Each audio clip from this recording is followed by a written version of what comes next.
Hey guys, thank you very much for being here again tonight. I thought we had another spectacular show. You know, it's incredibly difficult to go back to back 2 nights in a row, keep the energy and the spectacle and everything about it at that level, following up on something that was as good as last night. But I really thought they did it. I thought the talent delivered tonight, and really put something out over the last 2 days that was incredibly special. From from the pre-show with Breezango and Killian and Drake, which was a really fun match, to Poppy, who I would like to thank for being here. Grammy-nominated artist covering Adam Ant's "Stand and Deliver," which is just one of those songs that gets caught in your head, then you can't get it out. And then playing an original song of hers that hadn't been heard before, "Say Cheese." I thought she had a spectacular performance. She's a great just visual artist to me that just fits the brand very well, and has sort of kind of become family in NXT, so it's great to have her here. I thought the Cruiserweight Championship match between Escobar and Jordan Devlin was spectacular. This is one of those nights where there are winners and losers clearly to the matches, but there are no winners and there are no losers, man. Everybody wins here. I thought they both had a spectacular performance. They both came out of this looking phenomenal. Santos Escobar is the undisputed champion, but Jordan Devlin certainly proving absolutely one of the best in the world at what he does. Ember Moon and Shotzi Blackheart, Candice LeRae, Indy Hartwell, putting on just a great tag team match for the Women's Tag Championships. Ember and Shotzi retaining in what was a spectacular match, and I thought they did a phenomenal job, and I'm sure it's not the last time those two will be facing. The Women's Tag Team division heating up, and we are certainly turning it into be something more than it's hard to say that the depth of the women's division here is just it's amazing, and this is a part of it. Indy Hartwell is just kind of coming into her own. Candice, obviously one of the veterans, but just putting on a hell of a match, and the tag team division is heating up. I expect great things, and I'm sure it won't be the last time we see these four. Bronson and Johnny, after Bronson's spectacular night last night, coming in and getting in there with Johnny, who just never lets you down. Johnny's just consistent as consistent can be.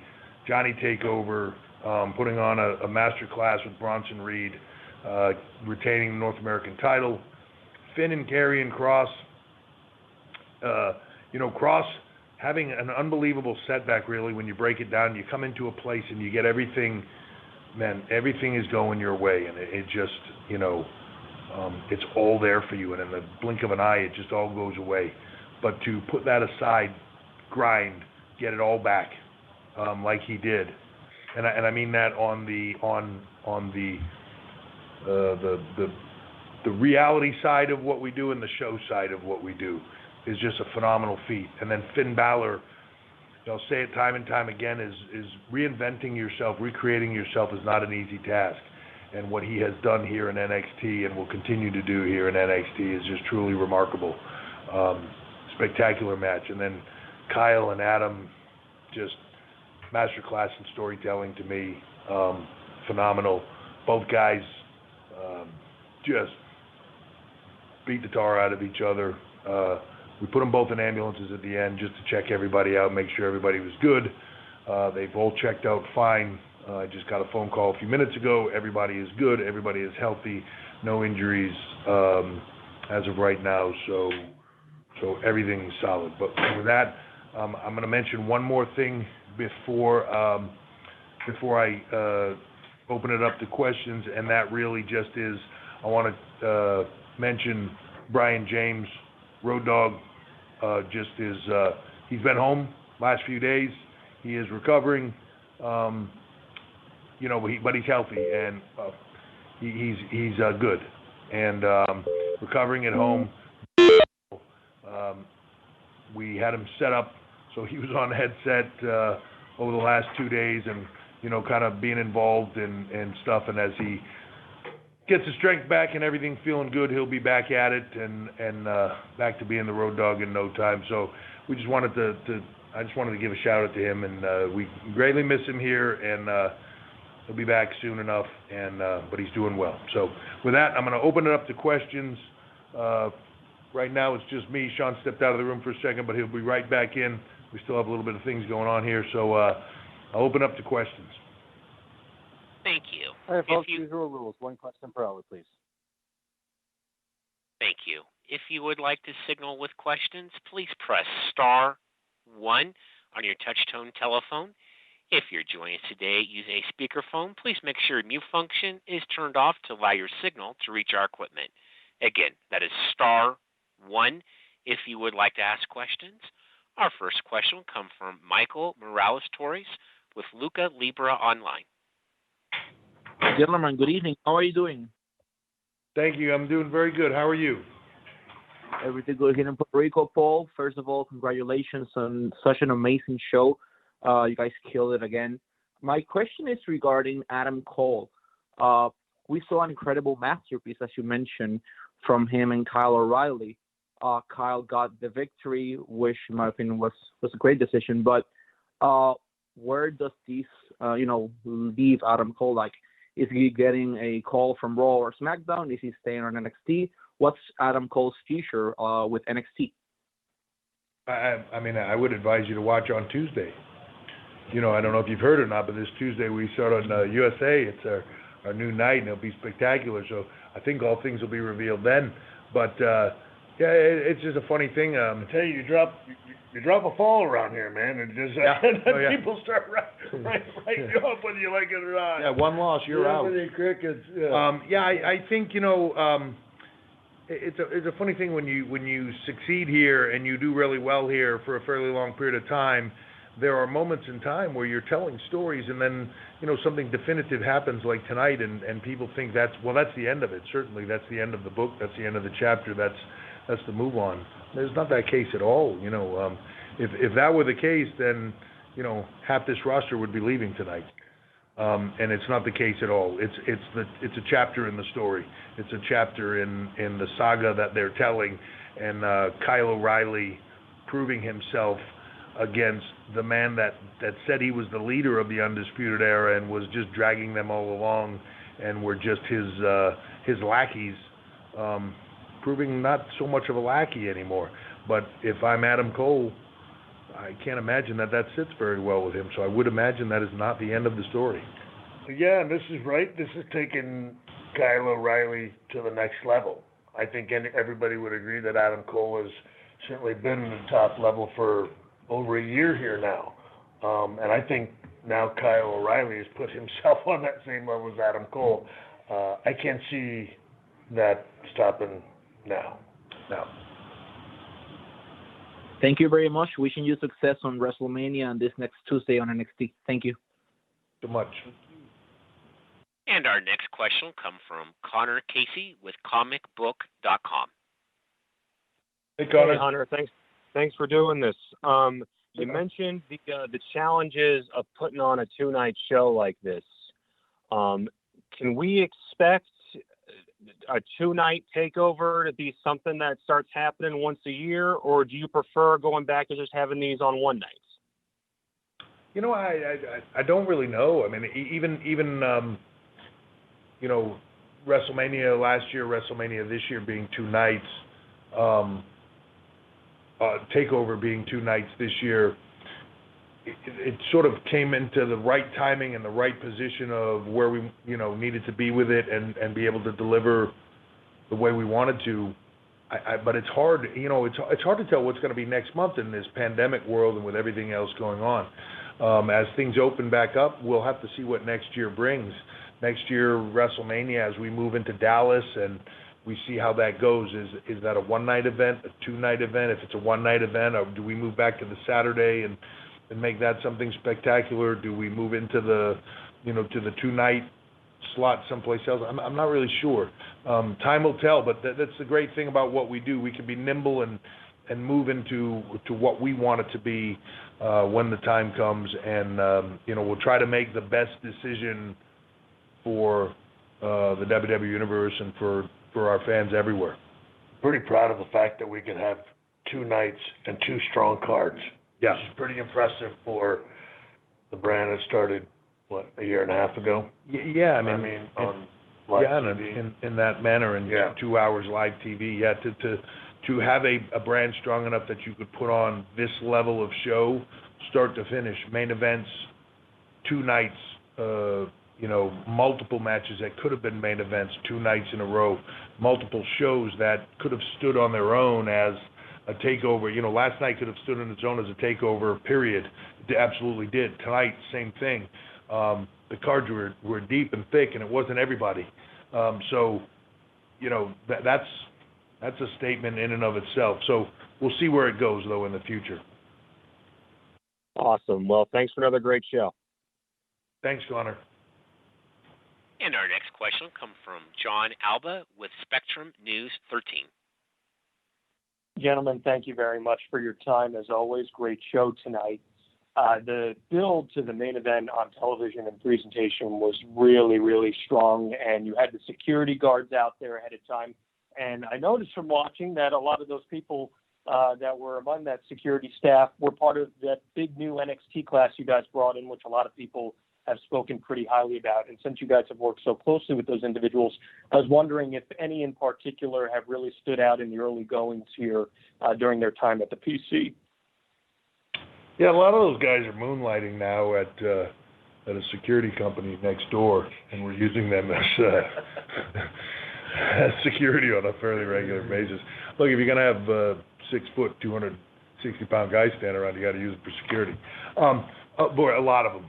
It's a funny thing. I was just talking about this the other day. When we got into the COVID environment and pandemic hits, and you start to look at, you can't train for a long period of time. It's been about a year and a half that we really didn't have the facility to train, and keeping people healthy, because the Capitol Center or what was Raw, SmackDown, and all that was our TV facility. Was our training center.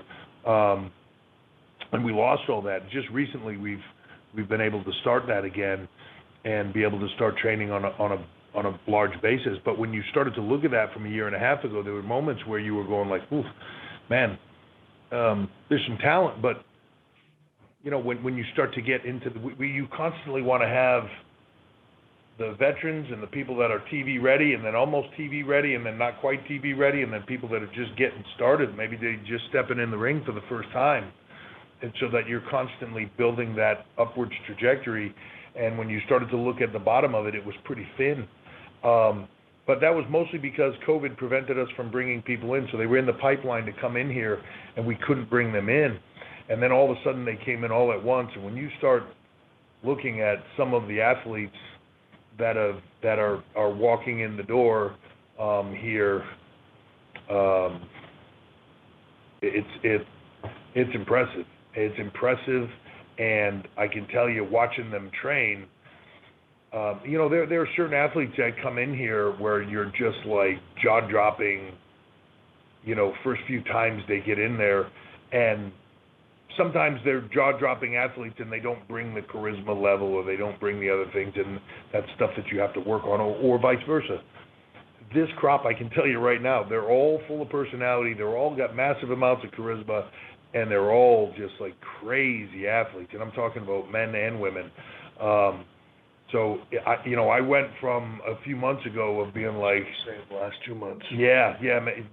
Sean was just saying last 2 months. It's like 3 months ago maybe we were looking at it going, but there was a big pipeline coming in, and then when that pipeline got here, all of a sudden when you saw those people walk in the door hungry and get in the ring, you were like, wow.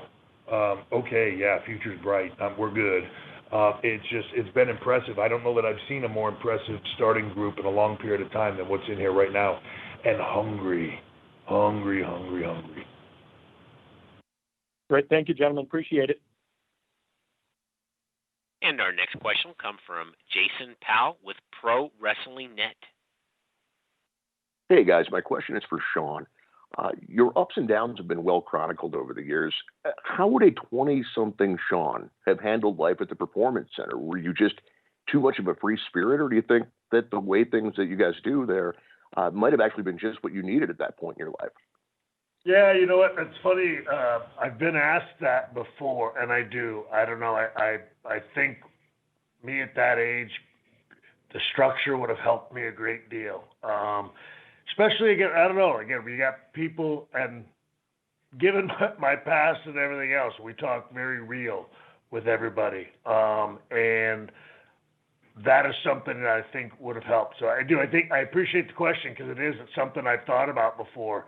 And I really think I could have used this kind of structure, this kind of, team, this kind of support. People, again, I don't know, not telling you this is cool when it really isn't, not being afraid to be honest with you, to be open with you, and letting you know when you were screwing up. So I really think that something like this, and that's what I love about this place, again, is that everybody is really hands-on here. It gets very personal here. We're allowed to have relationships with these young men and women where you can really get to know them, and that helps.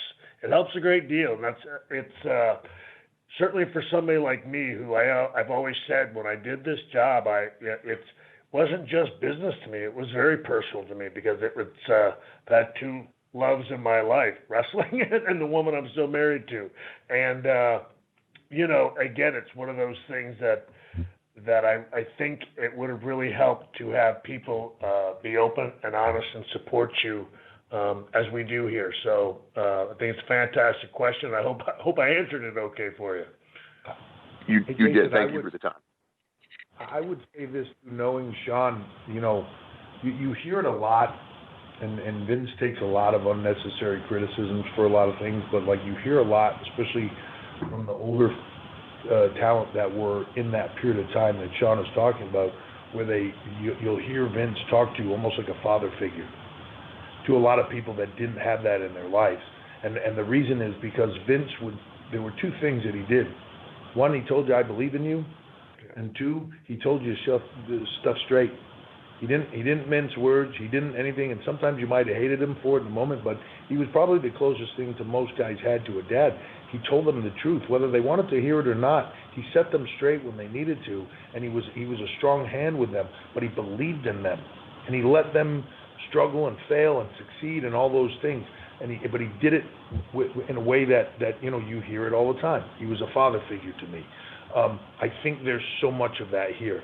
I think whether it's, and I don't necessarily mean father figures, but I mean that support system of people that believe in you, but at the same point in time aren't here to tell you, you're great, don't worry about it, just do whatever you want to do. They're here to tell you the truth. They're here to make you better. They're here to make you succeed, whether you want to hear it or not. And some people will struggle with that. Most people will thrive with it and grow from it. And I think that's a part of it. I do agree. I think this would have been really good for somebody like Sean, because it would have been a structured system around him as opposed to one voice.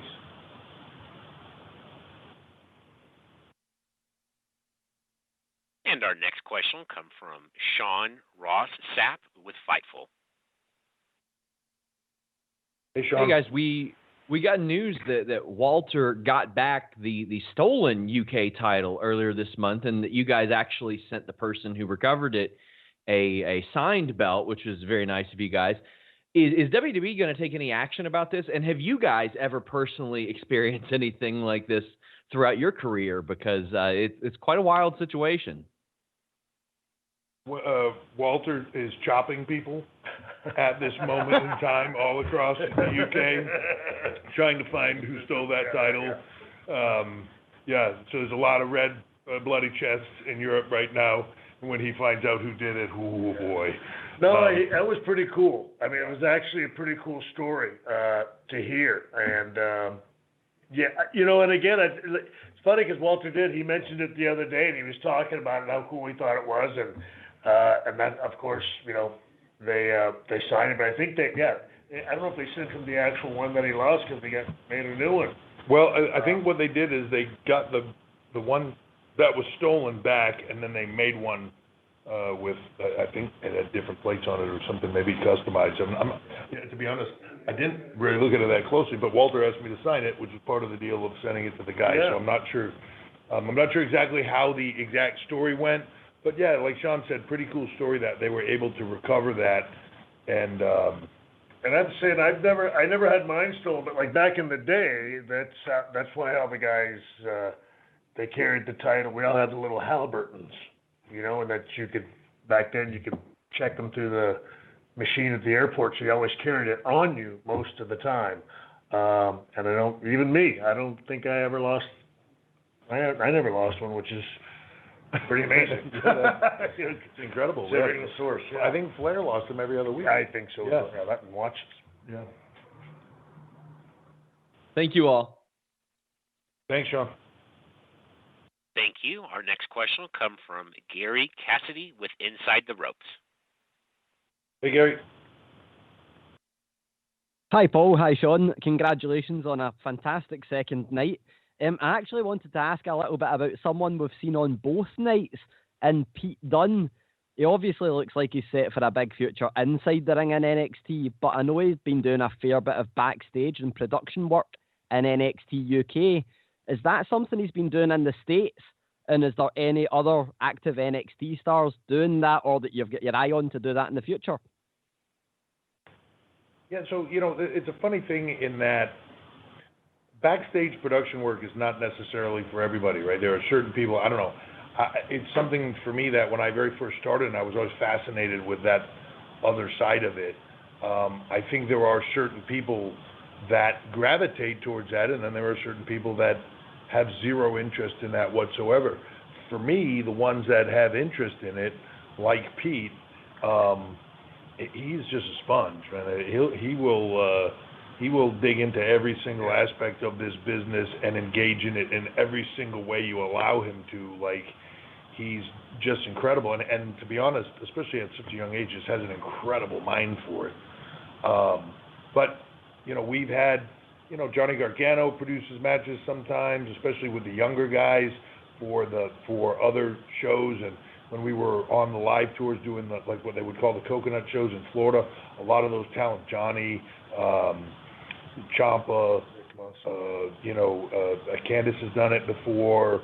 People like that, where they would produce matches for younger talent coming up and work with them and sort of mentor them to that next level. Pete Dunne does it. Damian Priest has done it. Different people. I know Finn Balor has an interest in it. I think Walter's done some of that with you guys in the UK. Yep.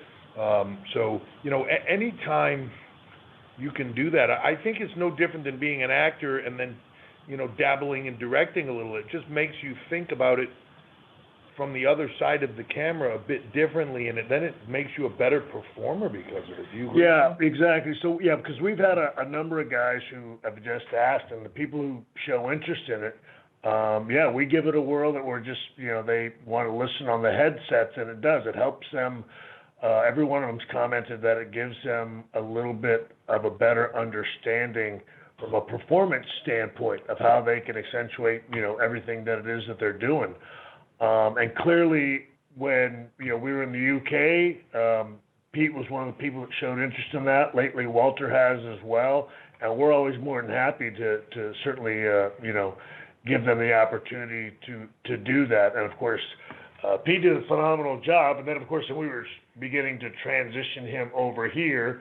So you aren't going to use him on TV as much over there. But while the wait was happening, we utilized him as much as we could. And again, we'll continue to do that with the people that show interest in that respect.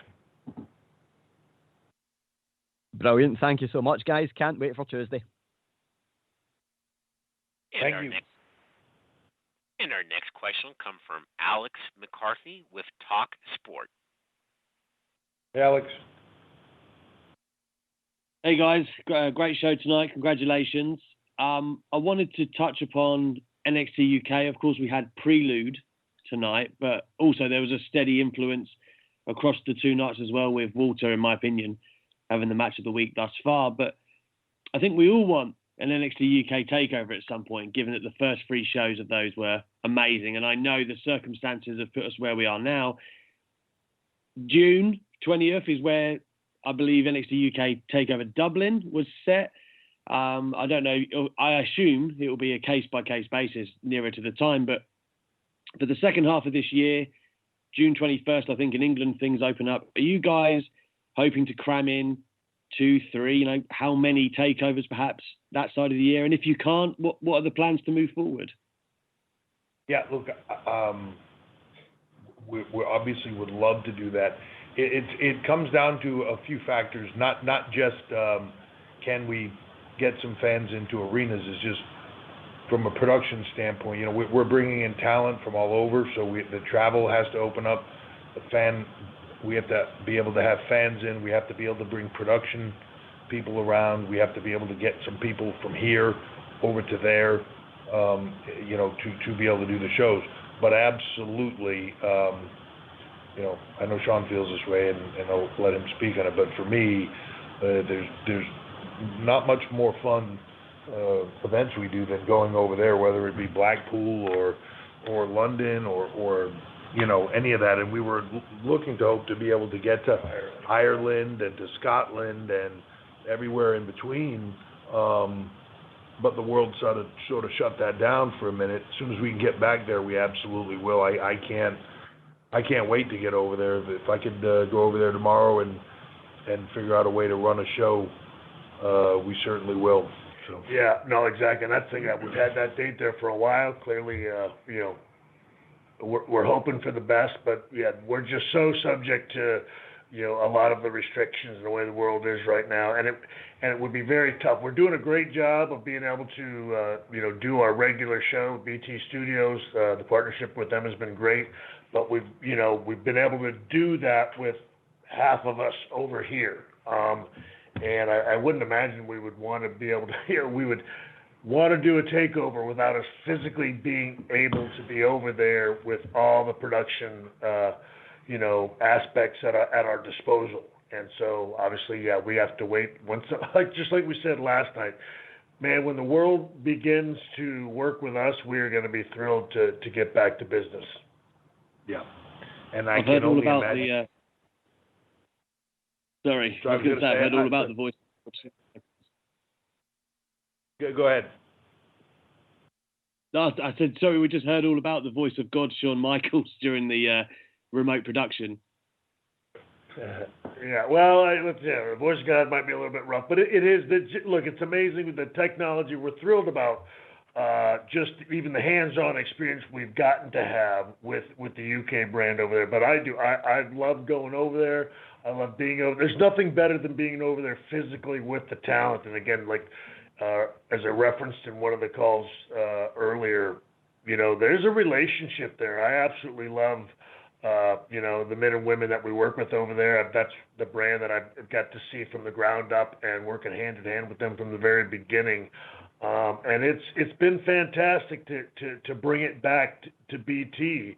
But it's nothing like being over there physically and getting to really, meet with the talent, be with them, and of course, and be with the fans.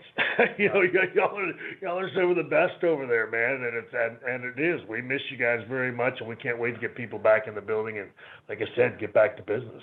I can only imagine what some of those crowds like that will be like over there when things finally open and we can pack a place and do what we do.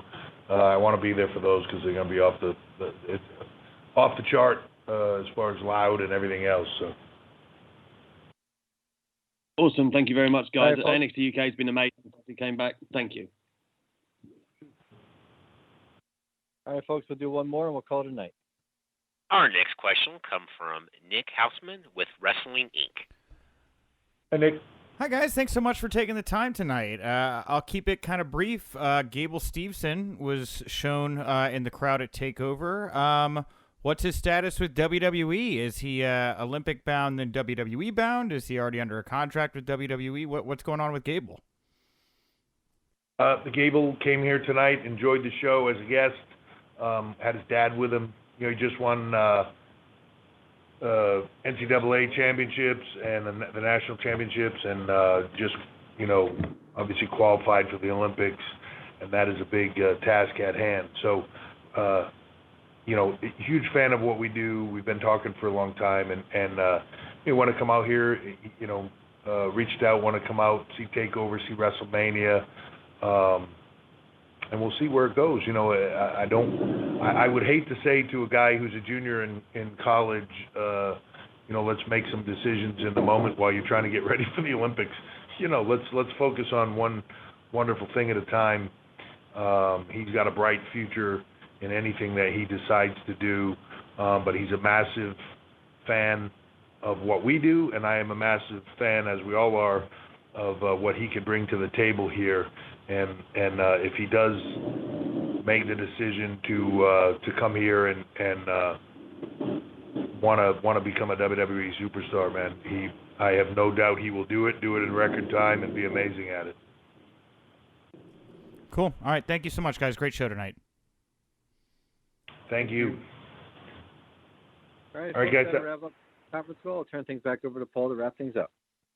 Yeah, thank you. Appreciate you guys jumping on this call and being a part of this, and all the support. Again, 2 amazing nights of TakeOver. We will now move into tomorrow's SmackDown, and then this weekend for WrestleMania at Raymond James Stadium. I would expect, as excited as we were to have a few hundred rabid NXT fans here at the Capitol Center, 25,000 or so in Raymond James Stadium is going to be incredible. It's amazing, can't say it enough, amazing to have the NXT universe back here and be a part of what we do. So cannot wait to have them be back and be out there and get everybody performing in front of them and get back to doing what we do. So, man, I'm looking forward to Tuesday. Yeah. And then Tuesday night NXT. We're starting a whole new chapter, and it's going to be great. So thank you all for the support. We'll talk soon.